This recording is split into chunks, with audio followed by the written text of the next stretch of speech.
انا وصلت يا جماعه عند الاهرامات، لا لاقي ابو الهول ولا لاقي العربيه. انتوا فين؟ وليد ايه انت بتعمل ايه؟ انت اللي بتعمل ايه؟ انا جاي اشوف العربيه اللي فيها مطبخ دي. يعني ايه؟ عربيه فيها مطبخ، انت بتعرفش؟ لا. يلا تعالى الحق. ايه روكس اهي. هو ايه اللي بيحصل ده؟ ايه يا ابني انت بتعمل ايه؟ انا مش فاهم. ده كراسي طياره مكيفه، سقف بانوراما، كاميرا هنا، في ايه وايه ده؟ تعالى نرجع ورا، ابعد.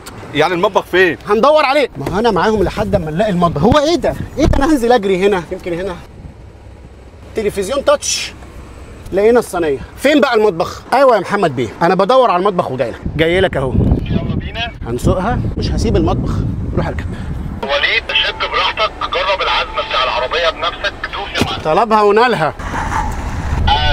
ده ايه ده؟ خطيره. باور الدركسيون مرعب. ايه اللي بيحصل ده؟ اوعى تفتكر ان الفرهده دي خلتني انسى المطبخ. بتمشي في طرق طينيه جبليه رمليه ثلجيه اي حاجه. يعني المطبخ فين؟ ما احنا داخلين ندور اهو. هو المطبخ مش هنا، بس مراكز الصيانه ماليه القاهره واسكندريه. بص انا دورت في كل حته على المطبخ ولقيت حاجات ما كنتش متوقعها. ما فاضلش غير حته واحده. تعالى لي على الاجره. لقيناه. مطبخ متحرك. انا كده ارتحت واقدر اقول لك على رحله العربيه دي. ابعد شويه. العربيه دي جايه سواقه من الصين لحد مصر. يا اللي تعبان ان انت جيت لي من اسكندريه عشان تصورني. موتورين كهرباء بموتور بنزين 70 لتر. تحط بنزين يشحن البطاريات. بتمشي كام كيلو؟ اضرب رقم. 500 كيلو. 1115. الرحله عدت على العراق والاردن لحد مصر، ولسه ان شاء الله مكمله للسعوديه، قطر والامارات. توصلوا ب1000 سلامه.